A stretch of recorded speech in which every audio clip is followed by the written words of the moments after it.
Sir ഇതില് വേറൊരു കാര്യം എന്താ വെച്ചാൽ പല ആളുകൾ, അതായത് ഇപ്പം രണ്ട് രീതിയിലുള്ള പ്രശ്നങ്ങളുണ്ട്. അതായത് നമ്മളൊരു രാജ്യത്ത് ചെന്ന് കഴിഞ്ഞിട്ട് അവിടെ എന്തൊക്കെ കാര്യങ്ങളാണ് നടക്കുന്നത് എന്നൊരു കൺസേൺ നമുക്ക് ഉണ്ടാവും. അപ്പൊ രണ്ട് രീതിയിലുള്ള ഇൻപുട്സ് നമുക്ക് കിട്ടാറുണ്ട്. ഒന്ന്, നാട്ടിൽ ഇപ്പം ജർമ്മനിയുടെ ഒരു എക്സാമ്പിൾ എടുത്താൽ, ജർമ്മനി ഇതുവരെ കണ്ടിട്ടില്ലാത്ത, അതായത് നമ്മുടെ നാട്ടിൽ സോക്കോൾഡ് കഥകൾ പറയുന്ന ആളുകൾ ഉണ്ടാവില്ല, ഒരു ഗ്രാമം വിട്ട് പുറത്തു പോയിട്ടുണ്ടാവില്ല, അവർക്ക് നല്ല അഭിപ്രായമാണ്. നമ്മുടെ കേരളത്തിൽ എല്ലാവർക്കും എല്ലാത്തിനെ കുറിച്ച് അഭിപ്രായമാണല്ലോ. ഇപ്പം ട്രംപ് കൊണ്ടുവരുന്ന ഓരോ നിയമങ്ങളെ കുറിച്ച് പോലും നമ്മുടെ ഓരോ കവലയിലും ചർച്ചയുണ്ട്. അപ്പം അവര് പറയുന്നത് അവിടെ അങ്ങനെയാണ്, അവിടെ പോയാൽ ജോലി കിട്ടില്ല, അവിടുത്തെ ഡിമിനിഷിംഗ് ആണ് കാര്യങ്ങൾ, അങ്ങനത്തെ രീതിയിലുള്ള ഫീഡ്ബാക്ക് വരുന്നുണ്ട്. അപ്പൊ തീർച്ചയായിട്ടും ഇതൊക്കെ കേൾക്കുന്ന ഒരു എക്സ്പോഷർ ഇല്ലാത്ത ആളെ സംബന്ധിച്ച് ചിന്തിക്കും, ശരിയാണ്, എങ്ങാനും പോയി എന്റെ പൈസയും ടൈമും പോയാലോ എന്ന് ചിന്തിച്ചിട്ട് ആളുകൾ ഇങ്ങനത്തെ ഒരു തീരുമാനം എടുക്കാത്തൊരു കൺസേൺ വരാറുണ്ട്. രണ്ട്, ഇതേ രാജ്യങ്ങളിൽ തന്നെ ചെല്ലുന്ന ആളുകൾ വ്ളോഗിലൂടെയൊക്കെ അവരുടെ അന്നദാതാവ് എന്ന് പറയുന്ന രാജ്യമായിരിക്കും, പക്ഷെ അവര് പടച്ചുവിടുന്ന കാര്യങ്ങൾ എന്താ വെച്ചാൽ ഇവിടെ ഭയങ്കര ജോലിയില്ല, പട്ടിണിയാണ്, ഇവിടെ ആർക്കും ഓപ്പർച്യൂണിറ്റി ഇല്ല എന്നുള്ള, പിന്നെ രണ്ട് രീതിയിലും ഒരു വിദേശ രാജ്യത്തെ കുറിച്ച് നെഗറ്റീവ് ആയിട്ടുള്ള കാര്യങ്ങൾ കുറെ ഇൻപുട്സ് നമുക്ക് സോഷ്യൽ മീഡിയ കൂടെ യൂട്യൂബിൽ കൂടെ ഒക്കെ കിട്ടുന്നുണ്ട്. അപ്പൊ തീർച്ചയായിട്ടും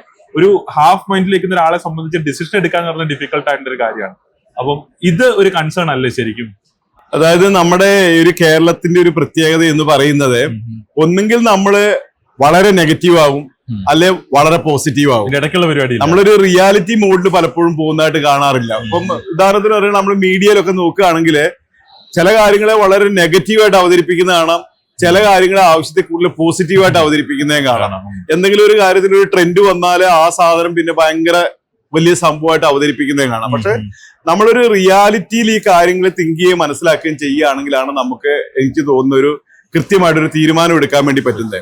ഈ ഒരു നെഗറ്റീവ് ആസ്പെക്റ്റിൽ നോക്കുമ്പോൾ നമ്മുടെ മീഡിയയും ആളുകളൊക്കെ ഒരുപാട് കാര്യങ്ങൾ പറയുകയാണ്. അതായത് ഒന്ന്, വിദേശത്ത് പോകുമ്പോഴത്തേന് കേരളത്തിലെ ജനസംഖ്യ ഇല്ലാതാവുന്നു, കേരളത്തിലെ യൂത്ത് ആയിട്ട് ആളുകളെല്ലാം വിദേശത്ത് പോകുന്നു, ഇവിടെ വയസ്സായ ആളുകൾ മാത്രമേ ഉണ്ടാവുന്നുള്ളൂ, ഒന്നാമത്തെ ഒരു കാര്യം. രണ്ടാമത്തെ ഒരു കാര്യം പറയുന്നത്, വിദേശത്ത് പോകുന്ന വിദ്യാർത്ഥികളെ അവിടെ പാത്രം കഴുകുകയാണ്, അല്ലെ ചെറിയ സ്വിഗ്ഗിയിൽ ജോലി ചെയ്യാണ്, ചെറിയ ചെറിയ ജോലിയിലാണ്, ഫുഡ് ഡെലിവറി പോലെയുള്ള ജോലികളൊക്കെ ചെയ്തുകൊണ്ടാണ് അവിടെ ജീവിക്കുന്നത്. മൂന്നാമത് പറയുന്നത്, ഇവർക്ക് കൃത്യമായിട്ടുള്ള ജോലിയും കാര്യങ്ങളൊന്നും കിട്ടാതെ ഇവർ തിരിച്ചു പോരേണ്ട സാഹചര്യം കുറച്ച് കഴിയുമ്പോൾ വരും, അവിടെ നിന്ന് നിൽക്കാൻ പറ്റില്ല, വെറുതെ പണവും സമയമൊക്കെ നഷ്ടപ്പെടുത്തലാണ്. ഇങ്ങനെയുള്ള കാര്യങ്ങളാണ് പൊതുവെ ഇതിന് എഗെയിൻസ്റ്റ് ആയിട്ട് ആളുകൾ സംസാരിക്കുന്ന കാര്യം.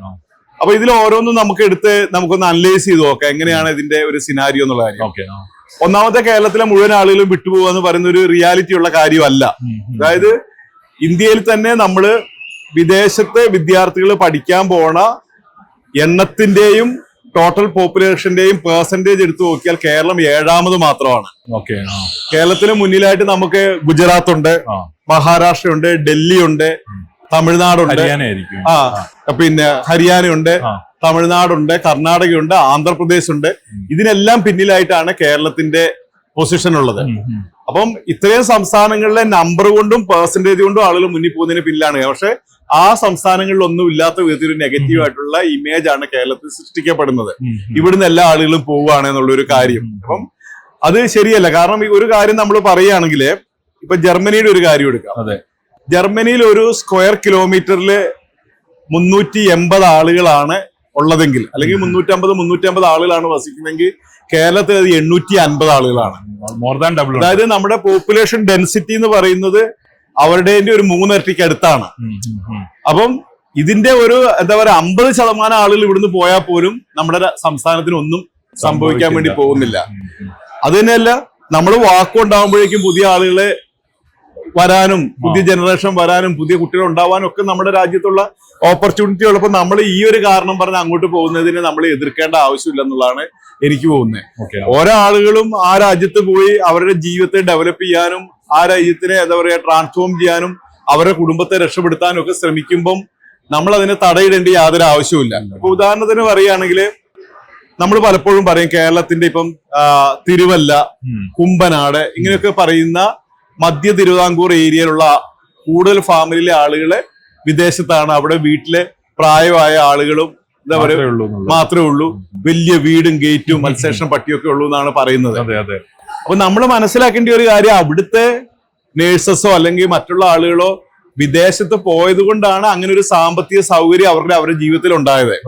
അവർ പോകാതിരുന്നെങ്കിൽ ഇന്നും അവരെ ചെറിയ ചെറ്റപ്പുരയിലോ അല്ലെങ്കിൽ ചെറിയ ഒരു ജീവിത സാഹചര്യത്തിലോ ജീവിക്കേണ്ട സാഹചര്യം വന്നേനെ. അപ്പൊ അവര് പോയത് കൊണ്ട് മാതാപിതാക്കൾ ഒറ്റയ്ക്കാണെങ്കിൽ അവർക്ക് പൈസ അയച്ചു കൊടുക്കുന്നുണ്ട്, നല്ല ജീവിതം അവർക്ക് നയിക്കാൻ പറ്റുന്നുണ്ട്, ഇവിടെ നല്ല വീടുണ്ടാക്കാൻ പറ്റിയിട്ടുണ്ട്, എല്ലാ കാര്യങ്ങളും നന്നായിട്ട് നടക്കുന്നുണ്ട്. അതേ സമയത്ത് അവർ പോകാതിരുന്നിരുന്നെങ്കിൽ എന്താ സംഭവിക്കുന്നത്? അവരും ദാരിദ്ര്യത്തിൽ കഴിഞ്ഞാൽ സ്ട്രഗ്ലിംഗ് ആയിരിക്കും, വീട്ടിൽ വഴക്കുണ്ടായാനെ. അല്ലോ കുറെ മെമ്പേഴ്സ് ഒരു വീട്ടിൽ താമസിക്കുമ്പോൾ അഭിപ്രായ വ്യത്യാസങ്ങളും വരും, ഇതെല്ലാം സ്വാഭാവികമായിട്ട് ഉണ്ടാവും. അപ്പൊ അതിന് ചെറിയ നെഗറ്റീവായിട്ടുള്ള കാര്യങ്ങൾ ഉണ്ടെങ്കിൽ നമ്മളതിനെ പോസിറ്റീവായിട്ട് എടുക്കുകയാണ് ഇത്തരം കാര്യങ്ങളിൽ നമ്മൾ ചെയ്യേണ്ട ഒരു കാര്യം. ഓക്കെ. രണ്ടാമതായിട്ട് എനിക്ക് തോന്നുന്ന ഒരു കാര്യം, ഈ നമ്മൾ പറയുന്ന ഒരു കാര്യമാണ്, അവിടെ ചെന്നിട്ട് ഈ പാത്രം കഴുകലാണ് അല്ലെങ്കിൽ സ്വിഗ്ഗിയിൽ ജോലി ഇതാണ് ചെയ്യുന്ന കാര്യം. അപ്പൊ അതിനുള്ള ഉത്തരം എന്ന് പറഞ്ഞാല് തീർച്ചയായിട്ടും ഈ ജോലികളൊക്കെ ചെയ്യേണ്ട ആവശ്യമുണ്ട്.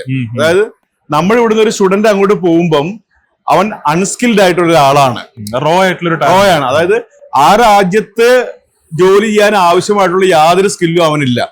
അവൻ നമ്മുടെ രാജ്യത്തുനിന്ന് പുതിയ രാജ്യത്തേക്ക് ചെല്ലുകയാണ്. അപ്പം അവന്റെ വിദ്യാഭ്യാസം കൊണ്ട് ആ രാജ്യത്ത് നിൽക്കാനുള്ള ഒരു സ്കില്ല് ആർജിച്ചതിന് ശേഷം മാത്രമേ അവന് നല്ല ജോലികളൊക്കെ ലഭിക്കുകയുള്ളൂ. അതിന്റെ ഇടയ്ക്കുള്ള സമയത്ത് യഥാർത്ഥത്തിൽ നമ്മുടെ നാട്ടിൽ നിന്ന് പൈസ അയച്ചു കൊടുക്കുകയാണെങ്കിൽ അവൻ ജോലിയൊന്നും ചെയ്യാതെ അവിടെ ഇരിക്കാൻ വേണ്ടി പറ്റും.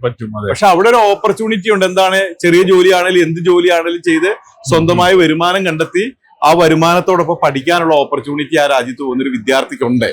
അപ്പൊ തീർച്ചയായിട്ടും അവൻ ചെല്ലുമ്പോൾ ഇങ്ങനെയുള്ള ജോലികളൊക്കെ ആയിരിക്കും. ചിലപ്പോൾ വണ്ടി ഓടിക്കുന്ന ജോലിയായിരിക്കാം, അല്ലെങ്കിൽ ഹോട്ടലിലെ ജോലിയായിരിക്കാം, അല്ലെങ്കിൽ ഇതേമാതിരി സ്വിഗ്ഗിയിലെ ഡെലിവറി ബോയ് ആയിരിക്കാം. ഇതൊക്കെ ചെയ്ത് ലൈഫ് സ്കില്ല് പഠിച്ച് അവന്റെ എഡ്യൂക്കേഷൻ പൂർത്തിയാക്കി അതിനനുസരിച്ചൊരു ജോലിയിലേക്ക് അവനെ കടക്കാൻ വേണ്ടി സാധിക്കും. ഒരിക്കലും നമ്മൾ വിദേശത്ത് പഠിക്കാൻ പോകുമ്പോൾ എല്ലാ കാര്യവും വളരെ ഈസിയും സ്മൂത്തും ആണെന്ന് നമ്മൾ ചിന്തിക്കാൻ വേണ്ടി പാടില്ല. അത് റിയാലിറ്റി അല്ല. സാർ, ആളുകൾ അങ്ങനെ ചിന്തിക്കുന്നതിന്റെ ഒരു റീസണേ, നമ്മുടെ നാട്ടിൽ ആരും ബ്ലൂ കോളർ ജോബ് പഠിക്കുന്ന സമയത്തൊന്നും ചെയ്യില്ലല്ലോ. ഇപ്പം നമ്മുടെ നാട്ടിലൊരു കുട്ടി പഠിക്കുന്ന സമയത്ത് പത്രം ഇടുകയാണെന്ന് വിചാരിക്കുക രാവിലെ, അതൊരു മോശം കാര്യമായിട്ടാണ് നമ്മുടെ നാട്ടിലെ ആളുകൾ കാണുന്നത്. പക്ഷെ സാറിന്റെ ഒരു എക്സ്പീരിയൻസിൽ, ഇപ്പൊ സാറ് പുറത്തൊക്കെ പോയിട്ടുള്ള എക്സ്പീരിയൻസ് ഉള്ള ആളാണല്ലോ, അപ്പം ഇപ്പൊ ജർമ്മനിയിലോ അല്ലെങ്കിൽ യൂറോപ്പിലൊക്കെ ആളുകൾ ഇങ്ങനത്തെ ജോബ് ചെയ്യുന്ന ആളുകളെ ഒരു മോശം തരം ആളുകളായിട്ട് കാണാറുണ്ടോ? ഇതെല്ലാം അവിടുത്തെ എഡ്യൂക്കേഷൻ സിസ്റ്റം തന്നെ അങ്ങനെയാണ്. ഇപ്പൊ വ്യക്തിപരമായ ഉദാഹരണം പറയുകയാണെങ്കിൽ എന്റെ അനിയനും ഫാമിലി ഓസ്ട്രേലിയയിലാണ്. അപ്പൊ അവരുടെ കുഞ്ഞുങ്ങൾ പഠിക്കുന്ന സമയത്ത് തന്നെ, സ്കൂളിൽ പഠിക്കുമ്പോൾ തന്നെ, 10ാം ക്ലാസ്സിൽ പഠിക്കുമ്പോൾ തന്നെ അവരുടെ എഡ്യൂക്കേഷന്റെ ഭാഗമായിട്ട് അവർക്ക് ജോലി ചെയ്യാൻ പോകേണ്ടതുണ്ട്. പാർട്ട് ടൈം ആയിട്ട് ജോലി മസ്റ്റ് ആയിട്ട് അവർ പോയി ചെയ്യണം. അവര് +2 വിദ്യാഭ്യാസം ആകുമ്പോൾ തീർച്ചയായിട്ടും ജോലി ചെയ്യണം. ഒരു ഡിഗ്രി വിദ്യാഭ്യാസം ഒക്കെ ആകുമ്പോൾ അവരുടെ സ്വന്തം വരുമാനത്തിലാണ് അവർ പഠിക്കുന്നത്. അതായത് അവിടെയൊന്നും 18 വയസ്സ് പ്രായപൂർത്തിയായ ഒരു ആളെ പിന്നെ പേരൻസ് സപ്പോർട്ട് ചെയ്യുന്ന സംവിധാനമോ സിസ്റ്റം ഒന്നുമില്ല. സ്വന്തമായിട്ട് അവർ ഏൺ ചെയ്യുക, പഠിക്കുക, സ്വന്തമായ ജീവിതം കണ്ടെത്തുക പ്രായപൂർത്തിയായി കഴിഞ്ഞാല്. വേറെ സപ്പോർട്ടൊന്നുമില്ല. നമ്മുടെ നാട്ടിൽ എങ്ങനെയാന്ന് ചോദിച്ചാല് ഒരാൾക്ക് പഠനം തീരുന്നിടം വരെ എത്രയോ വർഷമാണെങ്കിൽ അത്രയും, അതായത് ഡിഗ്രി, PG, PhD എന്ത് പഠനം നടത്തുമ്പോഴും പേരൻസ് ആണ് സപ്പോർട്ട് ചെയ്യുന്നത്. ബേർഡൻ എടുത്തിട്ടാണ് പേരൻസ് ഇവരെ സപ്പോർട്ട് ചെയ്യുന്നത്. ഇതെല്ലാം കഴിഞ്ഞാൽ അവർക്ക് ജോലി കിട്ടുമോ? ഇല്ല. നമ്മളായിട്ട് ജോലിക്ക് സാഹചര്യങ്ങൾ ഇല്ലാത്തതുകൊണ്ട് പിന്നെയും പേരൻസ് സപ്പോർട്ട് ചെയ്യണം. ഇനിയും ജോലി കിട്ടിയാല് അവരെ ഫാമിലിനെ അവർക്ക് വീട് വെക്കണം, കല്യാണം കഴിക്കണം, അവർക്ക് പലവിധ നീണ്ടുണ്ട്. ഇതിനെല്ലാം പേരൻസ് സപ്പോർട്ട് ചെയ്തുകൊണ്ടാണ് നമ്മുടെ നാട്ടിൽ പോകുന്നത്. അപ്പം വിദേശ രാജ്യത്തെ ഒരു കാര്യം എന്ന് പറയുന്നത് ഏതെങ്കിലും ജോലികളൊക്കെ ചെയ്ത് സ്വന്തമായി ജീവിക്കുക, സ്വന്തമായി വരുമാനം ഉണ്ടാക്കുക, സ്വന്തമായി പഠിക്കുക, സ്വന്തം ജീവിതത്തിന് അവനോ സ്വന്തമായിട്ട് ബിൽഡ് ചെയ്തെടുക്കുക. അപ്പൊ നമ്മുടെ സാഹചര്യത്തിൽ ഇത് നമുക്കിത് മനസ്സിലാവുന്നില്ല. അതുകൊണ്ടാണ് നമ്മൾ ആ ജോലി ചെറുത്, ഈ ജോലി വലുത് എന്നൊക്കെയുള്ള ചിന്ത നമ്മൾക്ക് ഉണ്ടാവുന്നത്. അവിടെയൊക്കെ എല്ലാ ജോലിയും മഹത്തരമാണ്. ഒരാളുടെ ഒരു കാര്യത്തിൽ വേറെ ആളെ ഇടപെടുകയോ ഒന്നും ചെയ്യുന്ന കാര്യങ്ങളില്ല. അപ്പം നമ്മൾ ചെറിയ ജോലിയാണെന്ന് പറയുന്ന നമ്മുടെ ചിന്താഗതി തെറ്റാണ്. ഒന്ന്. രണ്ട്, നമ്മൾ ചെല്ലുമ്പോൾ ചെറിയ ജോലിയെ കിട്ടുള്ളൂ നമ്മൾ ആദ്യം മനസ്സിലാക്കുക. നമ്മുടെ പഠനമൊക്കെ കഴിഞ്ഞ് നമ്മൾ ആ രാജ്യത്തെ കൾച്ചറുമായിട്ടും അവിടുത്തെ ലാംഗ്വേജ് ആയിട്ടും അവിടെ ജീവിക്കാൻ ആവശ്യമായിട്ടുള്ള സ്കില്ലും എല്ലാം നമ്മൾ ഡെവലപ്പ് ചെയ്താലേ നമുക്ക് നല്ലൊരു ജോലിയിലേക്ക് മൂവ് ചെയ്യാൻ വേണ്ടി സാധിക്കുള്ളൂ. ഒരു സ്റ്റെപ്പ് കൊണ്ട് പോസിബിൾ ആവും നമ്മൾ വിചാരിക്കരുത്. നമ്മളിപ്പോ ആലോചിച്ചു വേറൊന്നും വേണ്ട. ഇപ്പം കോഴിക്കോടുള്ള ഒരാൾ തിരുവനന്തപുരത്തേക്ക് താമസിക്കാൻ വേണ്ടി പോയെന്ന് വിചാരിക്കും, പഠിക്കാൻ വേണ്ടി. എന്തെല്ലാം സ്ട്രഗിളിൽ കൂടി അവർ പോകണം. തീർച്ചയായിട്ടും. അല്ലെങ്കിൽ നമ്മൾ മലയാളിയായിട്ട് ഒരാൾ ഡൽഹി പഠിക്കാൻ പോകണം, എന്തെല്ലാം ചലഞ്ചുണ്ട്. ആദ്യം ഹിന്ദി പഠിക്കണം, ആ കൾച്ചർ അഡോപ്റ്റ് ആവണം, അവിടുത്തെ ഫുഡ് റെഡി ആവണം, ക്ലാസ്സിലൊപ്പമുള്ള കുട്ടികളോട് റിലേഷൻ ബിൽഡ് ചെയ്യണം. അവിടെ പേരൻസ് പൈസ കൊടുക്കുന്നില്ല, അവിടെ ഒരു ജോലി കണ്ടെത്തണം. ആ ജോലി ഇതേമാതിരിയുള്ള ജോലിയായിരിക്കും. ഇതേപോലെ തന്നെയാണ് ഒരു ഡെവലപ്ഡ് കൺട്രി പോകുമ്പോൾ. പക്ഷെ ഇതിനേക്കാളും കുറച്ചുകൂടി നല്ല ക്വാളിറ്റി ഉള്ള ലൈഫ് അവിടെ പോകുമ്പോൾ ഉണ്ടാവും. ആളുകൾ നമ്മൾ ജോലി വെച്ചിട്ടോ നമ്മുടെ ഒരു എത്നിസിറ്റി വെച്ചിട്ടോ ഒന്നും ജഡ്ജ് ചെയ്യാൻ പോകുന്നില്ല എന്നുള്ളതാണ് സാറേ. പിന്നെ ആളുകളുടെ ഒരു കൺസേൺ മെയിൻലി ഇപ്പം വളരെ സിമ്പിൾ ടൈമിൽ ഞാൻ പറഞ്ഞതിൽ മൂന്നാമത്തെ ഒരു പോയിന്റ് കൂടി ഉണ്ട്, അതുകൂടി പറയട്ടെ. അതായത് വിദേശത്ത് പോകുന്ന ആളുകൾ ഇമ്മീഡിയറ്റ്ലി തിരിച്ചു വരണം എന്ന് പറയാൻ ആളുകൾ പറയുന്നുണ്ട്. അവിടെ പോയിട്ട് കോഴ്സൊക്കെ ഇത്രയും പൈസയൊക്കെ കളഞ്ഞിട്ട് പിന്നെ തിരിച്ചു പോരണം എന്ന്. നമ്മൾ ഇതിനെ കാണേണ്ട ഒരു കാര്യം എന്താന്ന് വെച്ചാൽ, ഇപ്പൊ നമ്മുടെ കേരളത്തിൽ വിചാരിക്കുക, ഇപ്പൊ കേരളം അത്ര വലിയ ഒരു ഡെവലപ്ഡ് ആയിട്ടുള്ള ഒരു സംസ്ഥാനം, ഒരുപാട് തൊഴിൽ കിട്ടുന്ന ഒരു സ്ഥലമല്ല. ഇപ്പൊ കോഴിക്കോട്, കൊച്ചി, തിരുവനന്തപുരം 3 പട്ടണം ഉണ്ടെന്ന് വിചാരിക്കുക. ഈ 3 സ്ഥലത്തെ ഇന്ന് ജോലി വേണം എന്ന് ഒരാൾ വിചാരിച്ച ഒരാഴ്ച കൊണ്ട് ഒരു ജോലി ഉണ്ടാക്കാൻ പറ്റും അല്ലേ? പക്ഷെ എന്ത് ജോലിയും ചെയ്യാൻ തയ്യാറാവണം. ഓക്കെ എന്ത് ജോലിയും ചെയ്യാൻ തയ്യാറുള്ള ഒരു ഡിഗ്രി കഴിഞ്ഞ ഒരാള് അല്ലെങ്കിൽ ആ പ്രായപൂർത്തി ഒരാൾക്ക് ഒരാഴ്ച തെരഞ്ഞ ഒരു ജോലി നമ്മുടെ നാട്ടിൽ കിട്ടും. ഡെഫിനറ്റ്ലി കിട്ടും. അപ്പൊ നമ്മളെക്കാളും എത്രയോ ഡെവലപ്ഡ് ആയിട്ടുള്ള, നമ്മളെക്കാളും എത്രയോ ജോബ് ഓപ്പർച്യൂണിറ്റി ഉള്ള, എത്രയും ജോലിക്കാരുടെ ഷോർട്ടേജ് ഉള്ള ഒരു രാജ്യത്തെ ഒരു കഴിവുള്ള ഒരാൾ വിചാരിച്ച ഒരു ജോലി സംഘടിപ്പിക്കാൻ പറ്റത്തില്ലേ? അപ്പം പലപ്പോഴും നമ്മുടെ കുട്ടികളുടെ കുഴപ്പമാണ്. നമുക്ക് ഇന്ന ജോലിയെ ചെയ്യുള്ളൂ. നമ്മൾ ജോലി ഇന്നതേ ചെയ്യുള്ളൂ. കുറെ ആളുകൾക്ക് മറ്റുള്ളവരോട് കമ്മ്യൂണിക്കേറ്റ് ചെയ്യാനുള്ള കഴിവില്ലാതിരിക്കുക, നെറ്റ്വർക്ക് ചെയ്യാനുള്ള കഴിവില്ലാതിരിക്കുക, തേടി പിടിക്കാനുള്ള കഴിവില്ലാതിരിക്കുക. ഇതൊക്കെ കൊണ്ടാണ് പലപ്പോഴും ആളുകളെ എന്താ പറയാ ബുദ്ധിമുട്ടാണെന്നും സ്ട്രഗിൾ ആണെന്നും തിരിച്ചു വരേണ്ടി വരും എന്നൊക്കെ പറയുന്നത്. ഒരു ആവറേജ് സാമർഥ്യമുള്ള ഒരു വിദ്യാർത്ഥിയും ഒരു ഡെവലപ്ഡ് കൺട്രിയിൽ സ്റ്റഡി അബ്രോഡിന് പോയാൽ അവിടെ തിരിച്ചു വരേണ്ട സാഹചര്യം പൊതുവെ വരാറില്ല. അവർക്ക് അവിടെ ജീവിക്കാൻ പറ്റും, ജോലി കണ്ടെത്താൻ പറ്റും, ക്രമേണ നല്ല ജോലിയിലേക്ക് അവർക്ക് പോകാൻ വേണ്ടി പറ്റും, അവരുടെ ലൈഫിനെ അവിടെ സെറ്റിൽ ചെയ്യാൻ വേണ്ടി പറ്റും. EduFlair, education driven by passion.